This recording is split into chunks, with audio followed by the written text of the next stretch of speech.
Hi students, welcome to welcome again. Okay, so today we are going to learn the special class, that is the EVS, Environmental Science. Okay, so yesterday we were studying about the living things and non-living things. So today we are going to learn the difference or some critical questions about that topic or about that unit. Okay, so some questions is here, you can see in your desktop. So now I can explain it, or I have to explain it, you can heard. Now here the first question is, what is my hair a living thing? What about my fingernails? Is my hair a living thing? What about my fingernails? बघा पहिलाच प्रश्न काय आहे, माझे केस जे आहेत ते सजीव म्हणून सजीव म्हणू शकतो का? माझ्या केसांना आपण सजीव म्हणू शकतो का? किंवा माझ्या नखांबद्दल तुम्हाला काय सांगायचं आहे, ते सजीव आहेत का निर्जीव आहेत? Okay, so let's explain here. Let us explain here. So now this question again gets at the distinctions between the terms living and alive. Living and alive. As one of the quick reads in this unit explains, hair and fingernails are not alive, but they are considered living things because they are part of a living things. Okay, they are part of the living thing. Similar difference should be noted between the terms non-living and dead. Our ancestors from hundreds of years ago are dead, but science terms they are considered living things because when they were alive, they met all the criteria of living things. Okay, so here, what is the explanation of about that question? What is the explanation? I can highlight here. I can highlight here. Okay, just I will point it, given dots here. Okay, so this question is distance between living and alive. Living and alive म्हणजे काय? तर आत्ता जे सजीव आहेत, आत्ता जे सजीव आता जे आहेत त्यांच्याबद्दल आणि जे होते त्यांच्याबद्दल हा प्रश्न आहे. म्हणजेच काय इथं बघा, हां, in this explanation hair, okay, hair and fingernails are not alive. Hair and fingernails are not alive. Not alive म्हणजे काय? ते जिवंत नाही आहेत असं आपण म्हणू शकतो. ओके, ते जिवंत नाहीत, पण पण but they are consider living things because they R part of a living things. ते आज जिवंत नाहीत आपण असे म्हणू शकतो, कारण आपण जर केस उपटलो तर त्याला काहीही वेदना होत नाहीत किंवा त्या केसाला काहीही वेदना होत नाहीत. त्यामुळं ते आपण निर्जीव असं समजू शकतो, पण त्यांना आपण जिवंत म्हणतो का? कारण त्यांची वाढ होते, कारण त्यांची वाढ होते. त्यांची वाढ होण्यासाठी त्यांना अन्नाची आवश्यकता असते, म्हणून ते त्यांची क्रायटेरिया जी आहे ती लिव्हिंग थिंग्समध्ये आहेत. परत त्यांना आपण लिव्हिंग थिंग्स का म्हणतो? कारण ते ते एक पार्ट्स आहेत. ते जे पार्ट आहे ते पार्ट कोणाचे आहेत? तर सजीव प्राण्यांचे ते पार्ट्स आहेत, म्हणून त्याला आपण लिव्हिंग थिंग्स असं म्हणतो. Okay, so why we are calling that living things? Because hair and fingernails are not alive. But why we are calling a alive? Because they are considered living things because they are part of a living things because they are a part of living things. Okay, so when the some parts are having a living things, so that means nails, fingernails. Okay, we know that fingernails are also growth. म्हणजे आपल्या नखांची देखील वाढ होऊ शकते, वाढ होते, आणि त्यांची वाढ होण्यासाठी आपल्याला त्या नखांना अन्नाची आवश्यकता असते, त्या नखांना हवेची आवश्यकता असते, उष्णतेची आवश्यकता असते, उन्हाची आवश्यकता असते. म्हणूनच काय म्हणतो आपण त्याला जिवंत म्हणतो. पण actually they are not a live. ज्यावेळी आपण नखं कट करतो त्यावेळी त्यांना त्रास होत नाही. ओके, त्यांना दुखत नाही, पण त्यांची वाढ होते म्हटल्यानंतर त्याला आपण काय म्हणू शकतो? ते अलाइव्ह थिंग्स आहेत, म्हणजे ते सजीव प्राणी आहेत. ओके, ही कन्सेप्ट तुम्ही लक्षात ठेवायची. आपले जे केस आहेत, आपल्या केसांना वरती जर आपण कोचलो तर त्यांना काही त्रास होत नाही. त्रास होत नाही, बरोबर आहे की नाही? म्हणजे त्यांना भावना नाहीत. भावना नाहीत म्हणजे काय, ते निर्जीव आहेत का? नाही. त्यांची वाढ होते ना, त्यांची वाढ होते. वाढ होते याचा अर्थ काय, ते सजीव आहेत. आपली नखं, आपण नखं काढते वेळी आपल्याला काय त्रास होतो का? नाही. पण त्याची वाढ होते की नाही? मग वाढ होते म्हणजे ते अलाइव्ह आहेत, म्हणजे ते सजीव आहेत, ते जिवंत आहेत. So what is mean by that? The hair and the finger nails are alive. They are alive.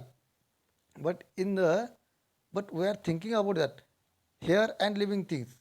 Hair is a living things and fingernails. About the fingernails and hair.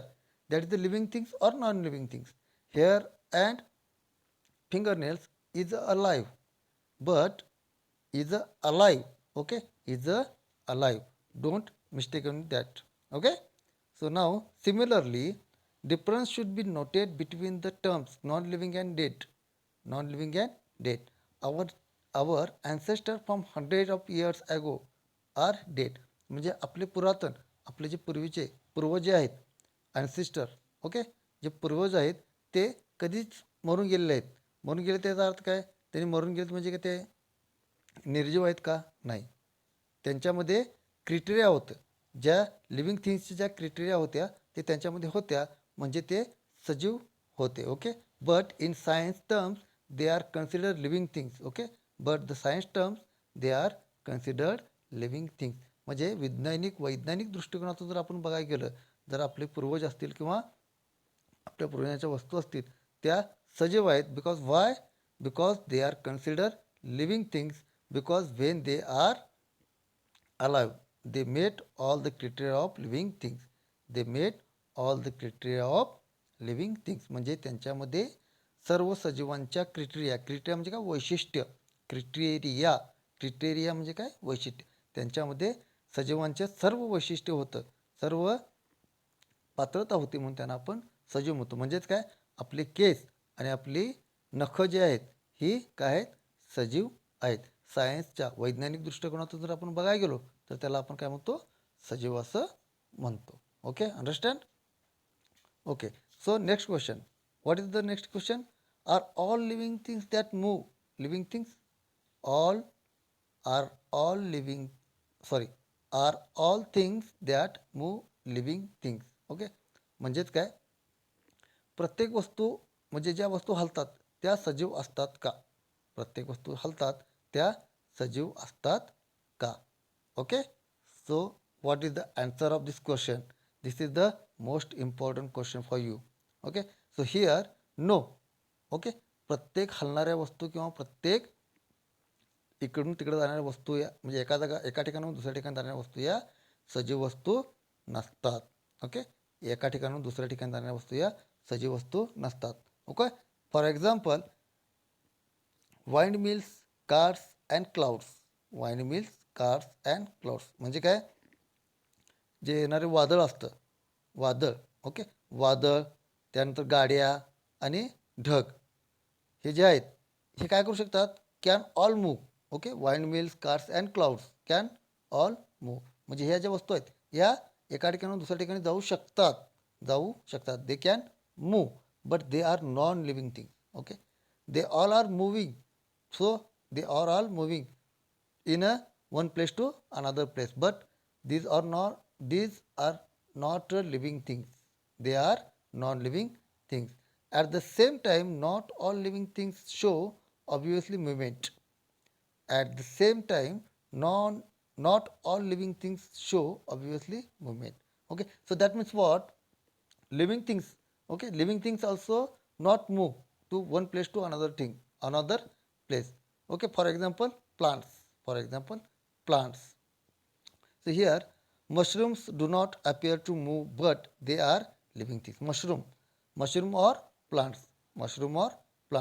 म्हणजेच काय, सर्व निर्जीव वस्तू एका ठिकाणाहून दुसऱ्या ठिकाणी जाऊ शकत नाहीत असं आपण म्हणू शकत नाही. कारण ज्या कारगाड्या आहेत, ढग आहेत किंवा वादळ आहे, ते एका ठिकाणून दुसऱ्या ठिकाणी जाऊ शकतं, पण त्यांना आपण सजीव म्हणू शकतो का? नाही. त्याच पद्धतीनं लिव्हिंग थिंग्स जे आहेत त्या देखील एका ठिकाणाहून दुसऱ्या ठिकाणी जाऊ शकत नाहीत. फॉर एक्झाम्पल काय, झाड एका ठिकाणाहून दुसऱ्या ठिकाणी जाऊ शकतं का? स्वतःहून नाही जाऊ शकत, म्हणून त्याला देखील आपण निर्जीव म्हणू शकतो का? नाही. ते सजीव आहे. ते सजीव आहे आणि ह्या ज्या वस्तू आहेत या निर्जीव आहेत. Although the whole mushroom does not get up and walk across a lawn. म्हणजेच काय, जे मशरूम जे आहेत ते त्या लँडमधून, त्या जमिनीमधून एका ठिकाणाहून दुसऱ्या ठिकाणी जाऊ शकत नाहीत. The Mycelification is one of many examples to show students might to make a characteristics of living things and try to establish their own roles to define all living things. म्हणजेच काय, आपण स्वतःहून विचार केला पाहिजे की लिव्हिंग थिंग्स आणि non living things याच्यामध्ये काय फरक आहे. नॉन लिव्हिंग थिंग्स म्हणजे काय, स्वतःहून त्या वस्तू एका ठिकाणी दुसऱ्या ठिकाणी जाऊ शकत नाहीत हे बरोबर आहे. पण त्यांना त्याचबरोबर त्यांचे जे क्रिटेरिया आहे, त्यांचे जे कॅरेक्टरिस्टिक्स आहेत, त्याचा आपण व्यवस्थितशीर अभ्यास केला पाहिजे. बरोबर आहे. आपण मशरूमला किंवा झाडाला निर्जीव म्हणू शकत नाही, कारण त्यांची वाढ होते, ते एका ठिकाणी दुसऱ्या ठिकाणी जाऊ शकत नाही. फक्त एक क्रिटेरिया त्यांच्यामध्ये नाही, म्हणजे ते काय नॉन लिव्हिंग थिंग्स आहेत का, निर्जीव आहेत का, नाही. तर काय, आपण याचा विचार केला पाहिजे. तर म्हणजेच काय, तर सजीव वस्तू आणि निर्जीव वस्तू यांच्यामध्ये काय फरक असणार आहे. तर निर्जीव वस्तू ज्या आहेत त्या स्वतःहून हालचाल करू शकत नाहीत. सजीव वस्तू देखील काही अशा वस्तू आहेत की त्या स्वतःहून हालचाल करू शकत नाहीत, पण त्यांच्या वाढीसाठी त्यांची वाढ होते. त्यांच्या वाढीसाठी अन्नाची आवश्यकता असते, त्यांना श्वासोच्छवासाची आवश्यकता असते. म्हणजे हे त्याच्यामध्ये क्रायटेरिया आहेत, प्रॉपर्टीज आहेत. Okay, understand. Okay, so that means are all things that move living things. That means what, सगळ्यात हलणाऱ्या वस्तू सजीव असतात असे काही नाही. म्हणजेच काय, तर काही वस्तू निर्जीव असतात. कार गाडीला आपण स्वतःहून गेलं तर ते जाते. म्हणजे एखादा मनुष्य प्राणी किंवा एखादा सजीव त्यामध्ये बसून त्या गाडीला पुढे नेला तरच ती गाडी एका ठिकाणाहून दुसऱ्या ठिकाणी जाऊ शकते. म्हणून त्याला आपण सजीव म्हणू शकत नाही. ओके, ती स्वतःहून एका ठिकाणी दुसऱ्या ठिकाणी जाऊ शकत नाही. पण त्याची वाढ होते का, नाही. त्याला अन्नाची आवश्यकता असते का, नाही. त्याला नैसर्गिकरित्या कुठली वाढ आहे का, नाही. पण त्याच्या उलट बरोबर झाड आहे, झाड एका ठिकाणाहून दुसऱ्या ठिकाणी जाऊ शकत नाही, पण ते निर्जीव आहे का, नाही. कारण त्याची नैसर्गिकरित्या वाढ होते. तो ते झाड पुनरुत्पादन करू शकते म्हणजे काय, त्या झाडासारखे दुसरे झाड तयार करू शकते. बरोबर आहे की नाही. म्हणजेच काय, तर ते सजीव आहे. Okay, understand. Next another one question. So is there a difference between science definition of living and non-living and common usage? Okay, common usage. So is there difference between science definition of living and common usage? Okay, living and common usage म्हणजे सजीव आणि त्यांचं common uses म्हणजे काय, उपयोग काय आहेत. Yes, there is. If we walk through a forest and pass fallen leaves or an animal carcass, we might casually consider these things to be non-living because they are dead. But science, these things were once alive, so they are considered a living things. Okay. आता science काय सांगतं बघा, इथं काय प्रश्न आहे, तर what is the difference between living and common uses. Okay, living and common uses म्हणजे लिव्हिंग म्हणजे काय आहे, तर आत्ता जे जिवंत आहेत ते मेल्यानंतर त्यांना आपण डेड म्हणतो. मग ते निर्जीव आहेत का, मेल्यानंतर ते डेड आहेत, बरोबर. सॉरी, ते मेले तर आपण निर्जीव म्हणू शकतो का, नाही. ओके, यस, म्हणू शकतो. पण here what, there is if we walk through a forest. आपण ज्यावेळी एखाद्या जंगलामधून जात असतो, पास फॉलन लिव्स. ओके, जंगलामधून जाताना त्या झाडांची जी पानं असतात ती खाली पडलेली असतात, बरोबर आहे. आपण जंगल पार करत आहोत आणि त्या जंगलामधून जात असताना त्या झाडांची पानं खाली पडलेली आहेत आणि ती पानं आपण क्रॉस करून जात असतो. ॲनिमल्स असतात, काही प्राणी असतात, मेलेले प्राणी असतात, ते क्रॉस करून आपण पुढे जात असतो. We might casually consider these things to be a non living things. Okay, we casually consider that we casually consider that they are non-living things. Why? Because they are dead. Because why? Because they are fallen in a land. Because they are dead. So we are considered that they are non-living things. Because think about that, they are non-living things. Why? Because they are dead. But but in a science. पण सायन्सच्या दृष्टिकोनातून जर बघायला गेलं, आपण ज्यावेळी ती झाडाची पाने खाली तुटलेली पडलेली बघतो किंवा मेलेले प्राणी बघतो, त्यावेळी आपल्या मनामध्ये काय येतं, हे मेलेत. हे मेलेत याचा अर्थ काय, हे या निर्जीव वस्तू आहेत. That is the non living things. या निर्जीव वस्तू आहेत असं आपण त्याचा विचार करत असतो. बट जर वैज्ञानिक दृष्टिकोनातून जर विचार केला आपण, वैज्ञानिक दृष्टिकोनातून आपण जर विचार केला तर आपल्याला असं समजून येईल, these things were once alive so they are consider as a living things. पण आपण जर वैज्ञानिक दृष्टिकोनातून विचार केला, हे प्राणी किंवा ह्या ज्या तुटलेली जी पानं आहेत, ही तुटलेली पानं किंवा हे जे मेलेले प्राणी आहेत, हे कधी काळी जिवंत होते, कधी काळी जिवंत होते. म्हणून सायन्स त्याला काय कन्सिडर करते की ते काय आहेत, जिवंत प्राणी आहेत, सजीव प्राणी आहेत. ते काय आहेत, सजीव प्राणी आहेत. एखादा मनुष्य मेला तरी त्याला आपण मृत झाल्यानंतर त्याला आपण निर्जीव म्हणू शकत नाही. कारण का, because they are once a time alive, once time in alive. Okay. म्हणजे एकेकाळी हा व्यक्ती, एकेकाळी हे पान, एकेकाळी हा प्राणी जिवंत होता.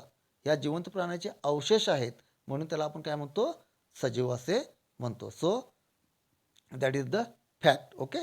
So that is the fact. Please take it screenshot and write this question. Okay. तर या क्वेश्चनचं तुम्ही स्क्रीनशॉट काढा, हे क्वेश्चन्स पूर्ण लिहा, पाठांतर करा आणि मला संध्याकाळी 6च्या आत पाठवून द्या. ओके. थँक्यू.